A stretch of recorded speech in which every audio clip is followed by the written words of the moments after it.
네, 오늘 시작 기도로 잠언 14장 29절과 30절 함께 읽으시겠습니다. 성부와 성자와 성령의 이름으로 아멘. 분노에 더딘 이는 매우 슬기로운 사람이지만 성을 잘 내는 자는 제 미련함만 드러낸다. 평온한 마음은 몸의 생명이고 질투는 뼈의 염증이다. 성부와 성자와 성령의 이름으로 아멘. 아멘. 안녕하세요. 안녕하십니까? 네. 선생님, 오늘의 생각 읽기 부탁드립니다.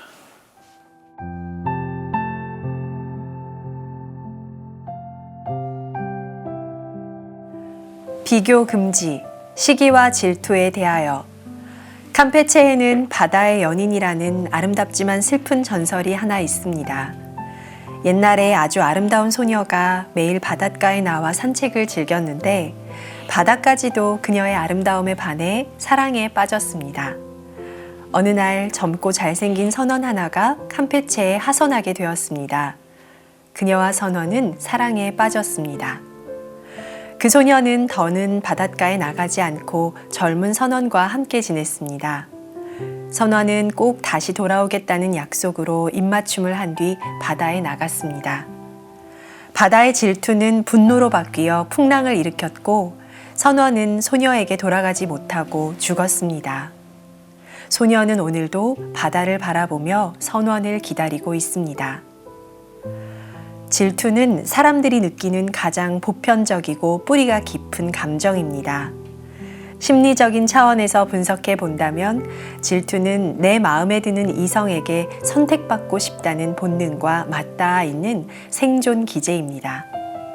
그래서 나보다 더 능력이 뛰어나고 더 잘생긴 외모를 가진 사람에게 본능적으로 일어나는 두려움과 반감이 질투입니다. 질투가 마음속에서 조절 가능한 상태로 남아있다면 오히려 개인의 발전에 도움이 될 수 있습니다. 그러나 질투는 너무나 쉽게 한순간에 시기로 변질되어 외부에 표출됩니다.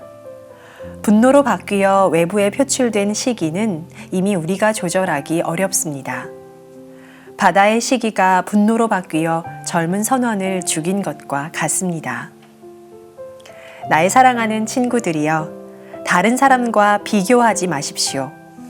오로지 그대의 삶에 집중하십시오.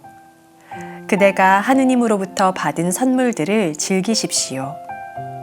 시기와 질투가 인간의 본능이라면 사랑은 하느님의 선물이자 계명입니다. 오늘도 시기와 질투 대신에 사랑을 선택하여 그대가 평온한 삶을 이어가시기를 바랍니다. 네, 감사합니다. 네. 오늘 주제 비교 금지, 시기와 질투에 대하여.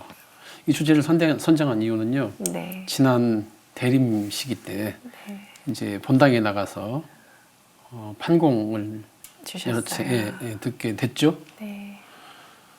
그런데 정말 많은 분들이 고백한 죄의 내용 안에 험담이, 그러니까 남을 험담했다는 것에 대한 아주 많죠. 죄책감에. 그렇죠. 그걸 거기에 대한 죄의식을 느끼면서도 그런데 그럼 제가 이제 다른 여러 가지 고백한 죄들에 대해서는 이제 판공성사니까 네. 줄이 기니까요. 네. 뭐 큰 일일이 다 거기에 대해서 언급을 드리지는 않는데 이 험담에 대해서는 제가 꼭 한마디 합니다. 그건 아주 자주 반복되는 죄일 겁니다. 험담이 습관이 되면 네. 이제 못 벗어나죠. 네. 그러니까 심각하게 받아들이셔야 됩니다. 이 험담을. 네. 이제 그런 말은 꼭 제가 말씀을 드리는데, 네. 그래서 내 영혼을 채워준 생각들에서 이 험담하는 사람, 그러니까 이 험담의 심리, 거기에 대해서 한번 다뤄보고 싶었죠. 네. 험담을 왜 하는가? 결국 그 험담의 그 뒤에는, 배경에는 시기와 질투라는 인간의 아주 뿌리 깊은 본능이 감정이 들어있죠. 근데 이제 이걸 조금 더 편안하게 생각을 해보자면 이건 본능이에요. 내 마음에 드는 이성에게 잘 어필돼서 네. 내 종, 종족을 번식하는 거. 그게 이제 인간을 동물의 크게 동물의 그 범주 안에 넣어서 보자면 그렇게 당연한 건데 왜 험담을 어떻게 하느냐? 내가 이성에게 선택받을 만한 그런 막 잘생기고 아주 건장한 체격을 가진 사람이 아니란 말이에요. 근데 쟤는 그래요. 그래서 수많은 여성들이 이제 남성이라고 봤을 때 수많은 여성들이 저 사람에게 성적인 매력을 더 느끼게 되겠고 당연히 그러면 이 사람과 짝을 이루는 거예요. 도저히 내가 이 애를 이길 수가 없어요. 그럼 물어뜯는 거예요. 그럼 이제 물어뜯는데 이제 내가 힘으로 이길 수도 없고 그러면 그가 속한 사회에 가서 한마디만 하면 돼요. 쟤는 그래 뭐 잘생기긴 했는데 잘생기고 성격도 좋고 하는데 쟤는 여자를 만나면 원나잇 스탠드 하고 바로 잔대. 형편없는 바람둥이래. 기타 등등의 험담. 아니 이제 이렇게만 뿌려놓으면 여성들은 아이를 낳아서 길러야 되잖아요. 그러니까 성이라는 그 쾌락도 좋지만 거기에 대한 결과물로서 아이를 키우는데 이 아이를 안전하게 키우는데 결격이죠. 아빠가 있는 게 좋아요. 성실한 아빠가. 그런데 어머 제가 바람둥이래 하면 생각을 하면 다른 거죠. 그렇게 하면 나에게 기회가 올 확률이 높아지는 거예요. 이제 그렇게 생각하면 재밌죠. 재밌는 정도죠. 그런데 이제 험담이 사실인 경우도 있고 사실을 퍼뜨리는 경우도 있지만 허구적인 내용을 퍼뜨리면 어떤 사람은 죽게 되죠. 상처받고. 그래서 참고로 제가 가진 많지 않은 장점 중에 정말 많지 않은 장점 중에 장점 한 가지가 있는데 그게 남의 말 하지 않는 거. 저는 거의 남의 말을 더군다나 험담 같은 거에는 관심도 없어요. 근데 이런 사람이 있어요. 네. 신부님은 그 외에도 많은 장점이 있으실 것 같은데 그렇게 많진 않아요. 많진 않은데 선생님은 어떠세요? 저요? 네. 저의 장점? 아니 남의 이야기를 하는 편인가? 남의 이야기 시기와 별로 좋아하지 않아요. 별로 좋아하지 않는다. 네. 자, 험담을 하는 사람들의 특징과 그렇지 않은 사람들의 특징이 어디서 나뉘냐면 저 같은 사람은 험담할 시간이 없어요. 바빠서. 아니요. 나를 돌아볼 네. 시간. 저 같은 사람은 차라리 저에 대한 이야기를 하는 걸 더 좋아하죠. 저는 이야기꾼이니까. 네. 그래서 굳이 저 사람이 뭘 가졌는지, 저 사람이 어떤 능력을 가지고, 어떤 장점을 가지고, 혹은 어떤 단점을 가지고, 그 사람이 어떻게 살아가고, 그 사람의 과거가 어떻고, 안 중요해요, 저한테는. 별로 관심이 없어요. 네. 저 같은 사람은 태생적으로 험담을 할 이유가 없어요. 네. 이거 아주 저는 만족해요. 자기 만족감이 큰 사람이죠. 네.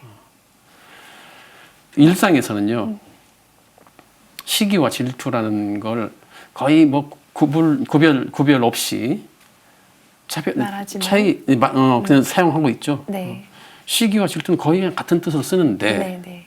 제가 오늘 여기 내 생각, 네. 내용을 채워준 생각에도 적었는데, 질투가 마음속에서 조절 가능한 상태로 남아 있으면 오히려 개인의 발전에 도움이 되기도 한다. 그런데 질투는 그러나 너무나 쉽게 한순간에 시기로 변질된다라고 표현을 했어요. 네. 그래서 심리학에서는, 정신분석학에서는 네. 이 아리스토텔레스가 얼마나 많은 생각을 가지고 산 사람이에요. 철학자예요. 네. 아리스토텔레스의 수사학. 레토리카, 수사학인데 네. 대화의 기술이에요. 네. 설득의 기술. 네. 그러니까 사람에 대한 연구, 사람의 심리에 대해서 아주 크고 고대 그리스 시대에 네. 어떻게 이렇게 분석을 해놨는지 기가 막힌 책입니다. 자, 보세요. 시기와 질투를 아리스토텔레스는 어떻게 정의했는지. 했는지. 시기는 자신과 대등한 사람이, 비슷한 수준의 사람이 네. 좋은 것을 얻어서 잘 되는 것을 보고 네. 거기서 어떤 이득을 얻고 싶은 것이 아니라 단지 그걸 갖고 있는 것이 싫어서. 괴로운 거예요. 나랑 비슷한데 왜 쟤는 저 사람에게 저게 있을까? 그게 더 중요한 거고 대등한 관계라는 게 중요해요. 질투는요 좀 달라요. 질투는 자신도 얼마든지 가질 수 있는 좋은 것이 그게 다른 사람의 것이기 때문이 아니라 내 것이 아니기 때문에 고통스러운 거예요. 저 사람이 가져서 배가 아픈 게 아니라 저게 나한테 내 것이 없어서. 나한테 없어서. 그래서 질투는 긍정적인 요소로 작용할 수도 있다. 왜냐? 저 사람이 가진 것을 내가 가지고 있지 못한 것에 대한 불만족. 그래서 내가 열심히 노력을 해서 그것을 얻기 위해서 노력하게 하는 동기가 되겠네요. 동기부여가 돼요. 어떤 명연설가가 연설을 하는 걸 보고 나도 저렇게. 나도 저렇게 연설을 잘했으면 왜 나는 못했지? 해서 더 많은 책을 읽고 더 발성 연습을 하고 해서 그와 닮아지기, 그가 가진 것을 얻기 위해서 자기 개발을 할 수가 있는 거죠. 질투편을 보면요. 네. 훌륭한 자들도 질투를 해요. 이미 가진 네. 게 많아서 네. 저 사람이 무슨 질투를 할까? 그런데 그런 사람도 한다는 거죠. 네. 훌륭한 자들은 더 좋은 것을 얻어야 한다는 생각에 더 좋은 것을 가진 자들을 또 질투해요. 그럴 수 있을 것 같아요. 그죠? 네. 이 질투가 이제 시기로 변해서 질투는 저 사람이 가진 것을 나도 가지고 싶어. 하지만 시기는 내가 못 가진 걸 쟤는 왜 가지고 있지? 나랑 비슷한데 그럼 미움으로 번질 수 있고. 여기서 저 사람이 좋은 부모를 만나서 금수저라서 걔가 가진다면 이제 이건 멸시를 해요. 어떤 졸부가 막 일하지 않고 일확천금을 했다. 네. 그런 사람들은 시기 질투도 아니고 멸시를 하죠. 쉽겠네요. 인류 최초의 살인이 역시 질투 때문에 일어나잖아요. 네. 형님께서. 예, 카인과 아벨. 네. 그냥 이거예요. 아벨은 양떼 가운데 맏배들과 그 굿기름을 바쳤다. 네. 그런데 주님께서는 아벨과 그의 재물은 기꺼이 굽어보셨으나 카인과 그의 재물은 굽어보지 않으셨다. 카인은 농부잖아요. 네. 아벨은 양치 목동이고 네. 아버지께서 아벨이 바친 재물에만 더 관심이 있는 거예요. 그래서 카인이 아벨에게 들에 나가자. 들에 있을 때 카인이 자기 아벨에게 덤벼들어 그를 죽였다. 네. 이제 죽인 다음에 어떻게 되냐? 주님께서 카인에게 물으셨다. 네 아벨은 어디 있느냐? 그가 대답하였다. 모릅니다. 거짓말이죠. 이 시기 질투가 사람을 죽이고 네. 그 사람을 죽인 행위로 인해서 나의 삶은 온통 이제 다르게 각색이 돼야 되고 네. 변질이 돼야 돼요. 네. 그렇게 변질이 되죠. 네. 거짓을. 그렇죠. 오늘 또 영화 하나를 소개시켜드리고 싶은데 네. 1984년 작품입니다. 뭐예요? 우리에게 잘 알려진 음악가, 천재 음악가 wolfgang 아마데우스 모차르트. 이게 1984년 작품이에요. 그 비엔나의 궁정 음악가 네. 왕실에서 음. 그 당시 음악가들은요. 네. 오늘날 이게 우리가 대중음악. 오늘날 우리가 그렇게 흠숭하고 찬미하는 그 정도의 위상이 아니었고 그 당시는요 궁중에서 궁중에서 귀족들과 왕족들이 연회를 할 때 거의 테크니션 정도. 백그라운드 뮤직. 예, 뭐지? 그런데 이 왕족이 다른 데에서 이미 연주한 곡은 듣고 싶지 않은 거예요. 아, 그래서 그렇게 많은 곡들이 막 작곡이 되는데 네. 힘 있는 왕실에서는 더 유명한 작곡가를. 작곡가들을 쓸 수 있겠죠. 네. 이 당시 이제 살리에르가 네. 나오죠. 영화 네. 보셨어요? 영화는 안 봤고 이야기는 알아요. 허허. 네. 꼭 보셔야 되는데. 네. 영화 극 중에서의 살리에르의 그 위치하고 실제는 좀 달라요. 이 살리에르가 훨씬 유명했고 더 각광을 받았고 네. 그리고 그 우리가 알만한 많은 음악가들이 뭐 리스트니 베토벤도 살리에르에 가서 배웠고 배웠죠, 그리고 슈베르트도 이 사람에게 배웠고 살리에르가 대단한 사람이에요. 이미 높은 경지에 있었는데 네. 너무나 어린 예. 모차르트라는. 모차르트는 저런 큰 놈이 천재예요. 그러면서 신은 나에게 저런 재능을 허락하지 않은 신을 이제 저주하면서 결국은 모차르트를 망가뜨려야 되잖아요. 네. 모차르트가 가진 것을 아, 이루기 위해서 내가 아무리 해도 저 정도가 안 돼. 그러면 이제 시기는 그가 가진 것을 파멸시켜요. 파멸시켜야 되잖아요. 그의 재능, 하느님으로부터 받은 재능을 파멸시키는 것은 그를 죽이는 것밖에 없어요. 아, 그 정도까지 갔어요? 네, 근데 이제 영화에서 네. 근데 실제로 살리에르가 모차르트를 죽였다 안 죽였다 이게 설이 많아요. 아, 설이 많아요. 근데 영화에서는 네. 그 무리를 해서 네. 작업을 하게 한 다음에 이제 맞아요. 이제 죽이는 그런 결과를 가져오죠. 영화 제목이 wolfgang 아마데우스 모차르트예요. 네. 이 머레이 아브라함이 살리에르의 역할을 맡았고 그다음에 이제 그 모차르트는 탐 헐스라는 배우가 맡았는데 이 영화가 1984년 아카데미 11개 부분이 노미네이트 돼가지고 자그마치 8개를 받아요. 제일 중요한 작품상, 감독상, 나무주연상 등등등. 많은 사람들이 네. 나무주연상을 받았어 하면 모차르트 역을 한 아, 톰 헐스가 받은 걸로 살리에르였구나. 그래요. 이 영화의 주인공은 살리에르 역을 맡은 머레이 아브라함이었어요. 이 영화의 주제가 얼마나 이미 많은 것을 가진 살리에르가 어떤 감정의 변화를 겪는지. 네, 모차르트를 죽이죠. 자, 결국은 이거예요. 오늘의 결론인데 베토벤도 당시 사람이었어요. 베토벤하고 굳이 비교를 할 수는 없지만 네. 베토벤이 모차르트를 만나기 위해서 좀 한번 네. 이제 그 실력을 네.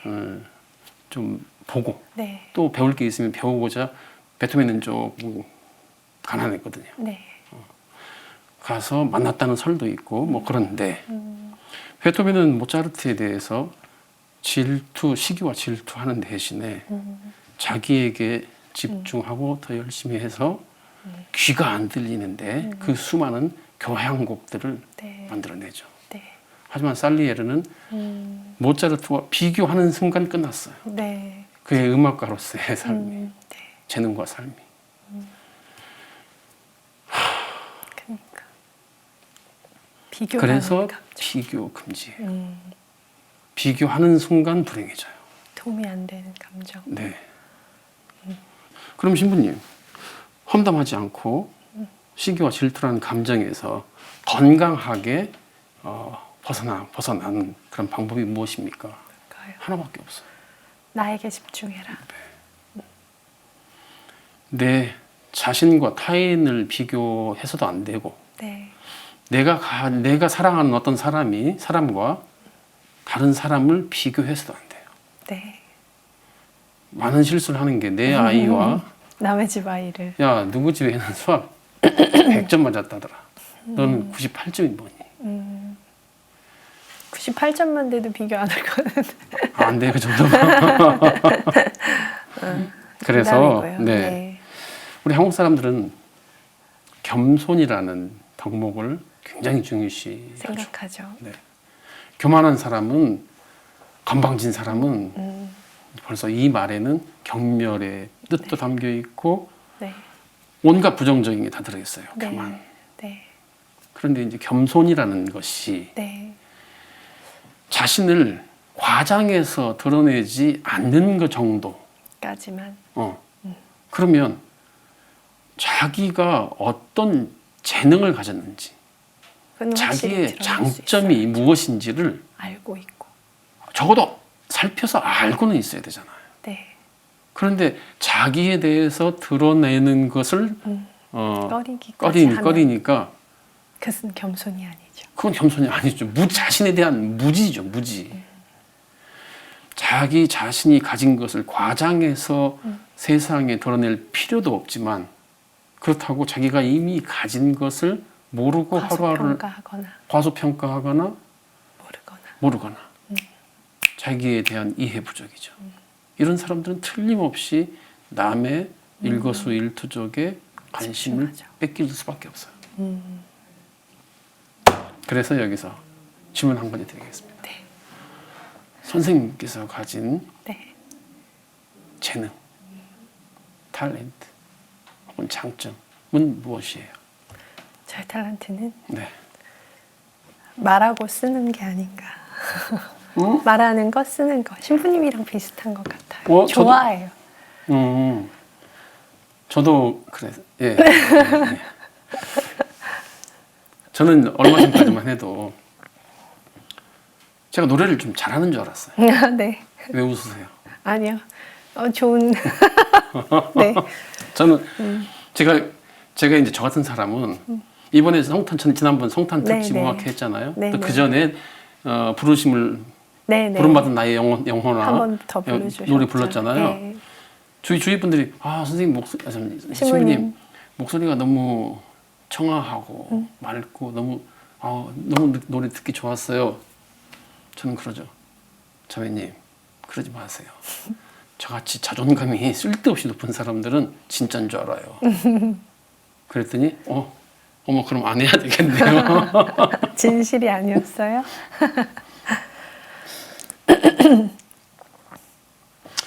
좀 생각이 깊은 편이고 별걸 다 생각해요. 쓸데없는 것까지도. 네. 그러니까 이걸 하고 있는지도 모르고.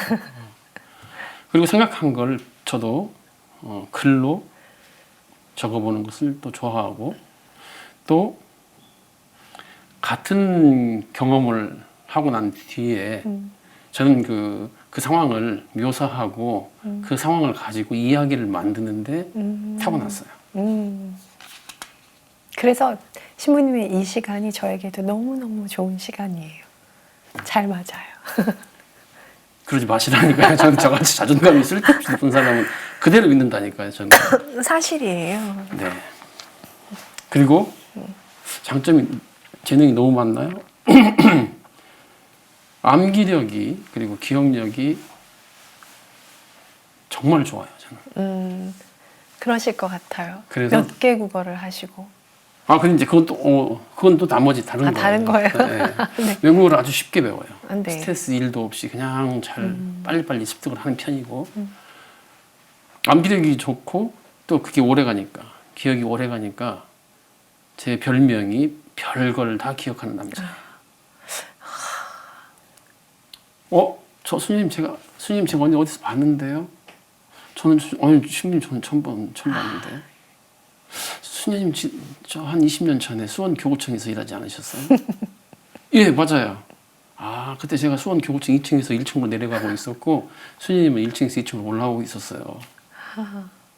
천재시네요. 그럼 깜짝 놀라죠. 쓸데없는 걸 기억을 하는 거죠. 자, 내 영혼을 채워준 생각들을 사랑해 주시고 동행해 주시는 형제 자매 여러분. 오늘은 기형도 시인의 질투는 나의 힘이라는 시를 시간 관계상 다는 제가 소개를 시켜드릴 수는 없고 마지막 부분. 저녁 거리마다 물끄러미 청춘을 세워두고 살아온 날들을 신기하게 세워보았으니 그 누구도 나를 두려워하지 않았으니 내 희망의 내용은 질투뿐이었구나. 그리하여 나는 우선 여기에 짧은 글을 남겨둔다. 나의 생은 미친 듯이 사랑을 찾아 헤매었으나 단 한 번도 스스로를 사랑하지 않았노라. 시기와 질투라는 감정을 건강하게 극복하고 건강하게 변형시켜서 내 삶에 도움이 되게 하려면 다른 길이 없습니다. 자기 만족감을 높이고 자기를 사랑하는 것도 능력이에요. 자기를 사랑하는 자, 남에게 쓸데없는 관심, 과도한 집착, 불필요한 감정들 느낄 시간이 없습니다. 여러분 지금까지 사랑을 찾아서 온 생에, 온 천하를 다 뒤졌죠? 단 한 번도 그대를 사랑한 적이 없었다라는 이런 후회를, 기영도 시인의 후회를 하지 않으려면 자, 지금 이 순간 그대 자신을 더욱더 아끼고 사랑해 주십시오. 마침기도 영광송 바치겠습니다. 성부와 성자와 성령의 이름으로 아멘. 영광이 성부와 성자와 성령께 처음과 같이 이제와 항상 영원히 아멘. 성부와 성자와 성령의 이름으로 아멘. 아멘.